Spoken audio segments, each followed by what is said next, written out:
मित्रों नमस्कार। मैं मुकेश उदैनिया आप सभी का सीधे बोल में स्वागत करता हूं और बिना लाग लपेटे सीधी बात लेकर आपके सामने हाजिर हूं। मित्रों, लोकसभा चुनाव चल रहे हैं जिसके 3 चरण पूरे हो चुके हैं। लोकसभा में लगातार चरण बाई चरण मुद्दे बदलते जा रहे हैं जो कि हमारे देश की जनता को रास नहीं आ रहे हैं। मोदी सरकार जिनकी स्थिति 2019 में बहुत खराब थी, लेकिन पुलनामा जैसे हमलों की बात करके फिर से केंद्र में अपनी सरकार बनाने में सफलता प्राप्त कर ली थी। इस बार भी उन्होंने राम मंदिर का मुद्दा बहुत जोरों से उठाया, परंतु मंदिर में लगा एटीएम राम के नाम का कोई कोड नहीं दे रहा है। और कहा जाए तो गलत ना होगा कि राम का मुद्दा नहीं चल रहा है। भाजपा राम को सिर्फ अपनी धरोहर मानते हैं, जबकि यह सत्य नहीं है। भगवान राम सबके हैं। इसके अलावा 2024 में केंद्र में विराजमान मोदी सरकार ने ऐसे कोई मुद्दे नहीं दिए जो कि पब्लिक को लुभा सके। सबसे बड़ा मुद्दा जो हर बार के लिए जरूरी है, रोजगार। देश के अंदर रोजगार नहीं है, शिक्षा महंगी हो गई है, इलाज महंगा हो गया है। भला ही मोदी सरकार ने आयुष्मान योजना प्रारंभ की, लेकिन इससे भी लोगों का भला नहीं हुआ है। वहीं रोजगार के नाम पर गरीब को बर्बाद करने का प्रयास किया गया है। 5 किलो अनाज और चावल लो और वोट मुझे दे दो। इस मुद्दे से काम नहीं चला तो मुसलमानों को टारगेट किया और उन्हें आतंकवादी, ज्यादा बच्चे पैदा करना, मंगलसूत्र खींचकर उन्हें देना, इस तरह की बातों पर उतर आए।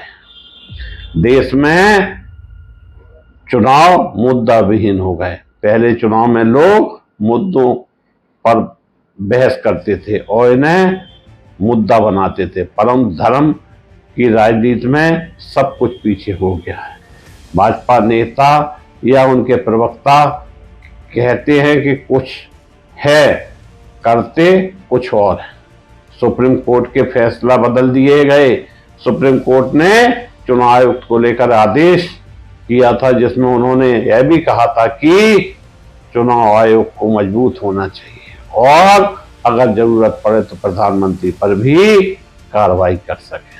सुप्रीम कोर्ट ने टीएन शेषन जैसे चुनाव आयोग का उदाहरण भी दिया और कहा था कि चुनाव आयुक्त की नियुक्ति के लिए कमेटी गठित होगी, जिसमें एक प्रतिनिधि सत्ता पक्ष और एक विपक्ष, चीफ जस्टिस सुप्रीम कोर्ट, इसके सदस्य होंगे। परंतु हमारे देश के प्रधानमंत्री को यह बात अच्छी नहीं लगी और उन्होंने आदेश को पलटने के लिए संसद में कानून ही बदल डाला और अपने अनुसार चुनाव आयुक्त का चुनाव कर लिया। सुप्रीम कोर्ट ने दिल्ली में चुनी हुई सरकार अरविंद केजरीवाल के पक्ष में फैसला दिया था कि चुनी हुई सरकार को सारे पावर मिले, एलजी की दखलअंदाजी कम हो। इसको भी संसद में विधेयक पास करके सुप्रीम कोर्ट का आदेश पलट दिया। वहीं चुनावी बॉन्ड को लेकर सुप्रीम कोर्ट ने इसे असंवैधानिक घोषित किया। वहीं भाजपा ने इसे पारदर्शी बताया। इससे अंदाजा लगाया जा सकता है कि उनके लिए सुप्रीम कोर्ट के आदेश भी माने नहीं रखते हैं। एक चुनी हुई सरकार के मुख्यमंत्री को जेल में डाल दिया जाता है।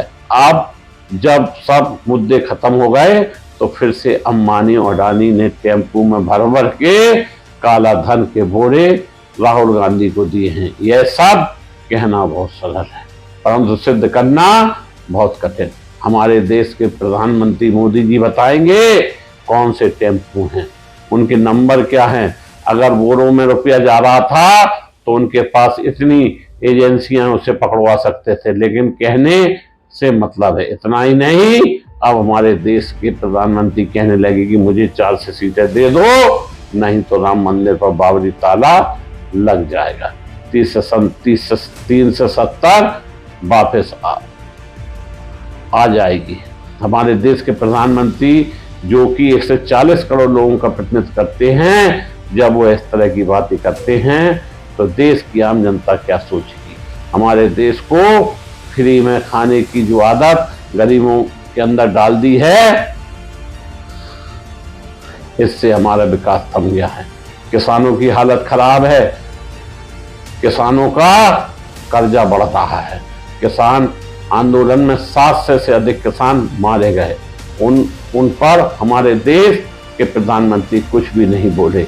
मणिपुर जलता रहा, हमारे देश के प्रधानमंत्री महिलाओं की सुरक्षा की बात करते हैं। कर्नाटक में कितना बड़ा सेक्स स्कैंडल हो गया और हमारे देश के प्रधानमंत्री चुप बैठे हुए हैं। अब यह देश की जनता ही तय करेगी उसे लोकतंत्र सुरक्षित करने के लिए किसकी सरकार बनानी है।